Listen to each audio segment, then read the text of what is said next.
스가랴서 1장 7에서 17절 말씀. 다리오 왕 2년 10일 곧 스발월 24일에 이또의 손자 베레가의 아들 선지자 스가랴에게 여호와의 말씀이 임하여 이르시니라. 내가 밤에 보니 사람이 홍마를 타고 골짜기 속 화석나무 사이에 섰고 그 뒤에 홍마와 자마와 백마가 있기로 내가 가로되 내 주여 이들이 무엇이니까? 내게 말하는 천사가 내게 이르되 이들이 무엇인지 내가 내게 보이리라 하매 화석류 나무 사이에 선자가 대답하여 가로되 이는 여호와께서 땅에 두루 다니라고 보내신 자들이니이다. 그들이 화석나무 사이에 선 여호와의 사자에게 고하되 우리가 땅에 두루 다녀보니 온 땅이 평안하여 정원하더이다. 여호와의 사자가 응하여 가로되 만군의 여호와여, 여호와께서 언제까지 예루살렘과 유다 성읍들을 긍휼히 여기지 아니하시려냐이까? 이를 노하신 지 70년이 되었나이다 하매 여호와께서 내게 말하는 천사에게 선한 말씀 위로하는 말씀으로 대답하시더라. 내게 말하는 천사가 내게 이르되 너는 외쳐 이르기를 만군의 여호와의 말씀에 내가 예루살렘을 위하여 시온을 위하여 크게 질투하며 아니란 열국을 심히 진노하나니 나는 조금만 노하였거늘 그들은 힘을 내어 고난을 더하였음이니라. 그러므로 여호와가 이처럼 말하노라. 내가 긍휼히 여김으로 예루살렘에 돌아왔은즉 내 집이 그 가운데 건축되리니 예루살렘 위에 먹줄이 치워지리라. 나 만군의 여호와의 말이니라 하셨다 하라. 다시 외쳐 이르기를 만군의 여호와의 말씀에 나의 성읍들이 넘치도록 다시 풍부할 것이라.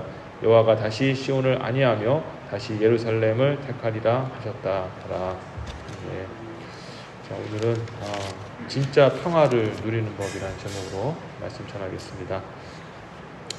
페르시아 왕이었던 다리오 왕 2년 때 하나님의 말씀이 스가랴에게 다시 임합니다. 근데 이번에 하나님 임하신 말씀은 음성으로 임한 것이 아니라 환상 계시로 임했습니다. 스가랴에서는 총 8가지 환상이 나옵니다. 그중 첫 번째 환상이 바로 오늘 읽으신 본문의 내용입니다. 어떤 환상이었냐면 밤에 붉은 말을 탄 사람이 있었습니다. 붉은 말이 있었고 그 한 사람이 그 붉은 말을 타고 있었는데 화석류 나무가 있었습니다. 그 화석류 나무 사이에 이 붉은 말 또 자줏빛 나는 말 이렇게 말들이 그렇게 있었습니다. 자, 이런 그 환상을 볼 때 그 의미를 전혀 우리가 알 수가 없지 않습니까? 그래서 스가랴도 하나님께 하나님 이게 무슨 뜻입니까? 라고 그렇게 묻습니다. 자, 그러자 하나님이 뭐라고 대답하셨냐면, 자, 9절 10절 보시면 내가 가로되 내 주여 이들이 무엇이니까? 내게 말하는 천사가 내게 이르되 이들이 무엇인지 내가 내게 보이리라 하매 화석류 나무 사이에 선자가 대답하여 가로되 이는 여호와께서 땅에 두루 다니라고 보내신 자들이니라 라고 이렇게 해석을 하고 있습니다. 그러니까 지금 붉은 말 탄 자가 이제 앉아 있었는데 스가랴 선지자가 이게 무슨 뜻입니까? 라고 얘기를 하니까 이제 천사가 이것을 알려주겠다라고 말할 때 그 환상 중에 나타났던 붉은 말 탄 자가 자기 입으로 이 환상은 하면서 뭐라 얘기하냐면 바로 하나님께서 땅을 두루 살피게 하시기 위해서 지금 보내신 자들이다. 이들이 나를 포함한 지금 이 말들이 있는데 이 말들이 그냥 있는 게 아니라 하나님께서 이 모든 땅을 두루 살피기 위해 보내기 위해서 그렇게 세우신 하나님의 종들이다라고 이렇게 말씀을 하신 겁니다. 자, 그러면 왜 하나님이 이 땅을 살피셨을까? 이게 참 중요한데요. 그 이유는 하나님이 회복하시기 위해서 땅을 살피셨다라는 겁니다. 제가 어제도 말씀드렸지만 이 스가랴는 하나님께서 바벨론 포로 생활이 이제 70년 포로 생활이 끝나고 이스라엘 백성들이 이제 돌아왔습니다. 그리고 시간이 꽤 지나서 하나님의 명령을 따라서 이제 성전을 이제 다시 재건하라. 무너진 성전을, 왜냐하면 이스라엘은 이제 성전 중심적인 삶을 살았잖아요. 예루살렘 성전을 중심으로 해서 거기서 제사 드리며 그 성전을 중심으로 해서 나라가 구성이 됐습니다. 그래서 나라를 세운다라는 것은 곧 성전을 세운다는 의미였는데, 그래서 하나님 다시 이스라엘을 재건하시기 위해서는 예루살렘 그 성전을 먼저 세우시는 일을 해야만 했던 것입니다. 그래서 이제 하나님의 종들을 통해서 그 일들을 맡기시고 시켰는데 대적들이 나타나서 이 성전 건축이 잠시 멈춘 사이였습니다. 그래서 하나님께서 스가랴 선지자를 이렇게 세우셔서 계속해서 그 일들을 하게 하시는데, 그 일을 하게 하시기 위해서 먼저 이스라엘 백성들에게 회복의 메시지를 전하는 것이 바로 이 스가랴의 내용입니다. 자, 그래서 이 전체적인 내용이 스가랴서는 하나님의 회복의 메시지다라는 것을 이제 전제하고 여러분들이 설교를 들으셔야 되는데, 자, 그런데 이 회복을 하시기 위해서 첫 번째 환상을 보여주셨는데, 그 환상이 뭐냐면 하나님께서 땅을 두루 살피게 하셨다라는 겁니다. 자, 그러면 이게 왜 중요하냐? 하나님이 회복하시기 위해서는 먼저 하나님이 들여다보시고 확인하시는 과정이 필요하다는 것을 이야기하고 있는 겁니다. 다시 말해, 하나님께서 간섭하시고 하나님께서 우리 인생에 개입하시고 참여하시고 들여다보실 때, 그때에 우리의 삶이 회복되어지고 또 우리의 믿음이 회복이 되어진다라는 것을 기억해야 된다는 거죠. 그래서 우리는 하나님이 우리 인생에 간섭하시고, 우리 간섭이란 단어가 좀 불편하긴 하지만 하나님께서 임재하셔서 우리 삶을 살펴주시는 그런 역사를 하나님께서 일으켜 주시는데, 근데 많은 우리 죄악을 가진 인간들은 이 하나님의 함께하심, 하나님의 이런 간섭하심, 또 하나님의 또 동행하여 주심, 이런 것들을 싫어할 때가 많이 있습니다. 우리가 이민 생활을 여러분들이 하시다 보면 이 조그만 이민 사회 속에서 이게 참 말을 이렇게 신뢰해서 사람들한테 나 이런 상황입니다라고 했을 때 그것을 끝까지 비밀을 지켜주고 그러면 참 좋겠지만, 꼭 이민자 사회라고 그렇게 얘기한 건 아니라 모든 한국도 마찬가지고 미국인도 마찬가지겠지만, 우리는 남의 이 비밀을 좀 잘 보장을 해주지 않지 않습니까? 자기 실수도 하면서 머리로는 이거 지켜줘야지 하면서도 어느 순간 얘기하다 보면은 남의 이야기 하고 있고 또 그 오해해서 잘못 이야기하는, 그래서 결국에는 우리가 이런 일들로 인해서 상처를 많이 받아서 마음을 많이 좀 닫는 그런 경향이 있는 것 같아요. 자, 그런데 그러다 보니까 사람들이 마음 열기 싫어합니다. 근데 이런 마음 열기 싫어하는 그런 것들이 죄송합니다. 하나님과의 관계 속에서도 나타날 때가 참 많이 있는 것 같습니다. 하나님은 우리의 마음을 들여다보시고 우리 마음을 이렇게 살피시면서 회복하기를 원하시는데, 우리가 하나님의 그 임재하심을 딱 막아서면서 하나님, 제 인생에 더 이상 들어오지 마세요, 하나님, 저는 하나님이 저를 깊이 아는 것을 원치 않습니다라고 그렇게 마음을 막아버릴 때가 얼마나 많이 있냐라는 것입니다. 그래서 우리 인간은 참 안타깝게도 하나님이 도와주시겠다는데, 너희가 나와서 내게 마음을 열고 내게 의뢰하고 내 솔직하게 너의 그 상황들을 얘기하면 내가 그것을 다 살피고 내가 그 모든 것들을 고쳐주고 회복시켜 줄 텐데 라고 말씀을 하시는데, 우리는 결국 우리 뜻대로 나 그런 거 싫습니다, 제 비밀 하나님 앞에 밝혀 드리기도 싫고 그냥 저는 조용히 그렇게 내가 원하는 대로 살고 싶습니다 라고 살 때가 얼마나 많습니까? 근데 그렇게 살면 살 수 있습니다. 그런데 문제는 뭐냐면, 우리가 마음을 닫고 하나님과의 관계를 거리를 두고 내 힘으로 살게 되면 내가 원하는 길을 어느 정도는 살 수 있을지 모르겠지만, 그러나 결국에는 가시덤불과 엉겅퀴로 인해서 찢기고 또 무너지고 또 상처난 인생을 살 수밖에 없다는 거예요. 창세기 3장 18절 말씀 여러분 다 아시다시피, 땅이 내게 가시덤불과 엉겅퀴를 낼 것이라, 너희 먹을 것은 밭의 채소인지여기라고 말씀하시면서, 죄악된 이 인간의 삶에는 가시덤불과 엉겅퀴밖에 없다라고 말씀하신 겁니다. 그래서 우리가 하나님 없이, 하나님의 간섭하심, 동행하심, 함께하심이 없이 내 힘으로 살아가면 어느 정도 인생을 성공할지 모르겠지만, 그러나 내 영혼은 완전히 피폐하고 망가지는 불행한 인생을 살 수밖에 없다는 거예요. 그런데 우리 주님 대신 예수님과 함께 동행하는 그 인생은 어떤 길입니까? 이사야 선지자 40장 3절에서 4절에 보면은 이렇게 예수님의 길을 이렇게 예언했습니다. 외치는 자의 소리여 가로되 너희는 광야에서 여호와의 길을 예비하라. 사막에서 우리 하나님의 대로를 평탄케 하라. 골짜기마다 도두어지며 산마다 작은 산마다 낮아지며 고르지 않은 곳이 평탄케 되며 험한 곳이 평지가 될 것이요 라고 말씀하셨어요. 우리 예수님이 걸어가시는 길은요, 막혔던 길도 뚫리게 되고, 그리고 산도 평평해집니다. 그리고 움푹 패어진 그런 길도 평평하게 메워져서 아주 편하고 정말 모든 사람들과 모든 동물들이 모든 생물이 함께 같이 걸어갈 수 있는 대로가 열린다라고 그렇게 이사야 선지자는 선포하고 있다는 것이죠. 따라서 우리가 하나님과 동행하는 삶, 이 동행하는 삶은 가시덤불과 엉겅퀴가 제거된 복된 삶, 축복된 삶으로 나아가게 될 수 있다는 것을 다시 한번 기억해야 합니다. 그래서 우리는 이런 하나님의 우리 인생에 관여하심, 또 간섭하심, 또 함께하심, 동행해 주심을 거절하지 말고 우리 주님을 받아들여야 됩니다. 오늘 본문에 하나님께서 보내신 이 붉은 말 탄자와 이 붉은 말과 또 다른 말들이 온 땅을 살피면서 그 땅의 그 모든 상황을 살폈던 것처럼 우리도 마음문을 열고 주님을 나의 주님으로 모시고, 주님, 나의 이런 속마음들, 나의 상한 이 심령이 있습니다. 하나님, 제가 이렇게 문제가 많습니다. 하나님, 제가 이렇게 숨겨왔습니다. 제가 이런 죄악들, 은밀한 죄를 저질렀습니다. 그런 것들을 낱낱이 주님 앞에 마음을 열고 고백하고 나아갈 때 주님이 오셔서 책망하는 것이 아니라 오히려 저와 여러분들의 마음을 치유해 주시는 줄 다시 한번 믿으시기를 주의 이름으로 축원합니다.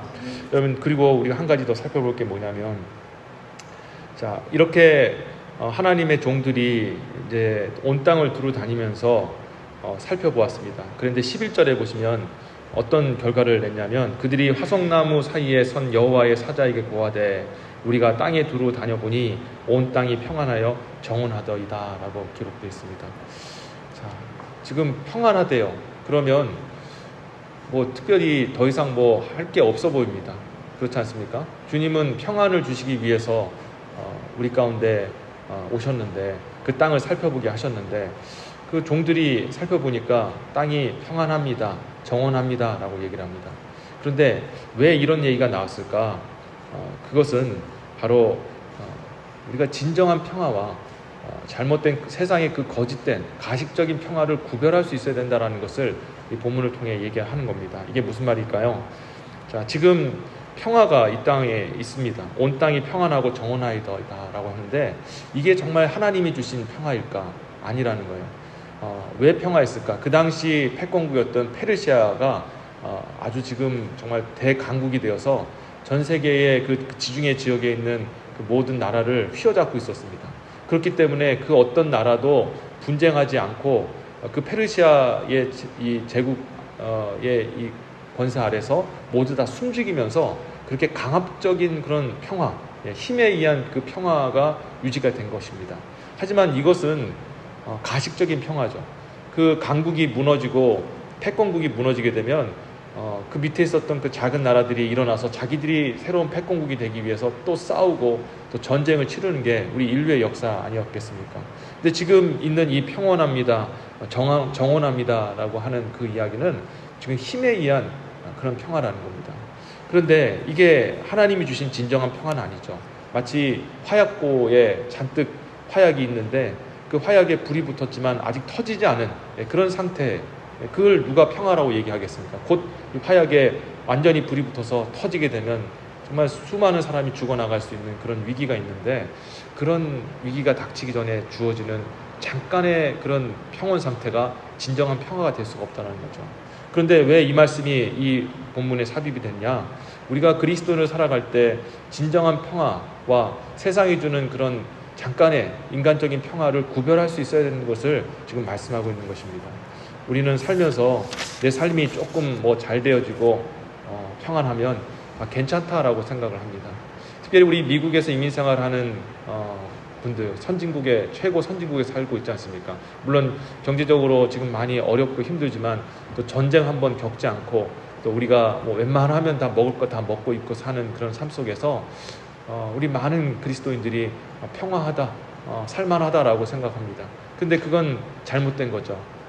경제가 무너지거나 조금만 어려우게 되면 화약고에 불이 붙어서 터지는 것처럼 우리 인생에 크나큰 그런 위기가 찾아올 수 있는 그런 위기를 품은 그런 평화 아니겠습니까? 그런데 이런 평화를 진짜 평화라 생각하면서 난 괜찮다, 문제없다라고 생각하면 그건 정말 잘못된 거죠. 우리 참 평화는 어떤 평화냐? 바로 영혼의 평화 아니겠습니까? 근데 그 영혼의 평화는 누가 주시느냐? 세상의 힘과 권세, 정치, 경제, 어떤 인생의 성공이 주는 것이 아니라 바로 하나님 아버지가 나에게 주시고 우리 주 예수님만이 우리의 모든 마음속에 짐을 제거하시고 평화를 주시는 줄 믿으시기를 바랍니다. 마태복음 11장 28절과 30절에 보면 수고하고 무거운 짐 진 자들아 다 내게로 오라. 내가 너희를 쉬게 하리라. 나는 마음이 온유하고 겸손하니 나의 멍에를 메고 내게 배우라. 그리하면 너희가 마음의 쉼을 얻으리니 이는 내 멍에는 쉽고 내 짐은 가벼움이니라 하시니라 라고 말씀하셨어요. 수고하고 무거운 짐 진 자들, 실은 다 평화한 것처럼 보이지만 그 진짜 평화가 아니지 않습니까?